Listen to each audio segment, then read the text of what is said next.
नमस्कार दोस्तों, आप लोग कैसे हैं। उम्मीद है कि आप लोग ठीक ही होंगे। तो दोस्तों, आप लोगों को बता दें कि खेसारी लाल यादव जी, समर सिंह और रणबीर अकेला कल्लू जी के जो कि सारेगामा हम भोजपुरी यूट्यूब चैनल से वीडियो आता है, तो समर सिंह के वीडियो जो करीब 150 मिलियन से अधिक व्यू प्राप्त कर ले बा और समर सिंह बहुत ही ज़्यादा उछल रहे हैं।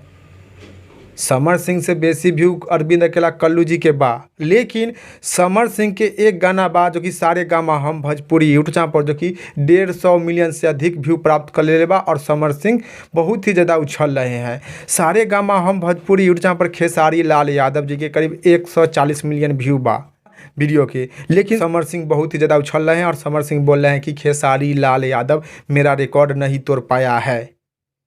समर सिंह के एक वीडियो 150 से अधिक व्यू प्राप्त कर लिया है सारेगामा हम भोजपुरी यूट्यूब चैनल पर। तो समर सिंह बहुत ही ज़्यादा उछल रहे हैं और खेसारी लाल यादव जी को टारगेट कर रहे हैं और खेसारी लाल यादव जी को टारगेट करके बोल रहे हैं कि मेरा रिकॉर्ड खेसारी लाल यादव अभी तक तोड़ नहीं पाया है। खेसारी लाल यादव जी के वीडियो के सारेगामा हम भोजपुरी यूट्यूब चैनल पर जो कि 140 मिलियन व्यू बा, समर सिंह के 150 मिलियन से अधिक व्यू बा। तो समर सिंह बहुत ही ज़्यादा उछल रहे हैं, लेकिन समर सिंह के रिकॉर्ड बहुत ही जल्द टूटने वाला बा। समर सिंह के रिकॉर्ड बहुत ही जल्द टूटने वाला बा, काहे कि खेसारी लाल यादव जी के गाना नथुनिया के जो कि प्रत्येक दिन 2 मिलियन से अधिक व्यू मिल रहा है।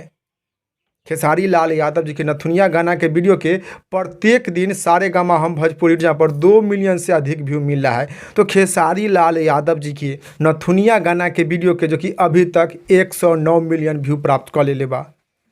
खेसारी लाल यादव जी के नथुनिया गाना के वीडियो अभी तक 109 मिलियन व्यू प्राप्त कर ले बा। तो खेसारी लाल यादव जी के नथुनिया गाना के वीडियो के जो कि प्रत्येक दिन 2 मिलियन व्यू मिल रहा बा। तो खेसारी लाल यादव जी के नथुनिया गाना के अभी तक जो कि 109 मिलियन व्यू मिल चुका है। तो प्रत्येक दिन जो कि 2 मिलियन व्यू मिल रहा है, तो बहुत ही जल्द समर सिंह के रिकॉर्ड टूटने वाला बा।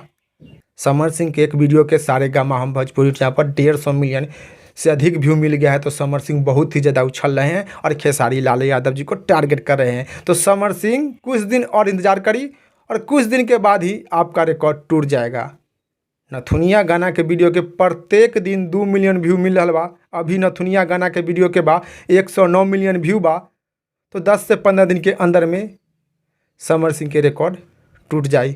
तो आप लोग समर सिंह के बारे में क्या कहना चाहते हैं, जरूर नीचे कमेंट बॉक्स में अपना राय और विचार दीजिएगा। इस वीडियो में इतने, फिर मिलेंगे अगले वीडियो में। जय हिंद, जय भोजपुरी।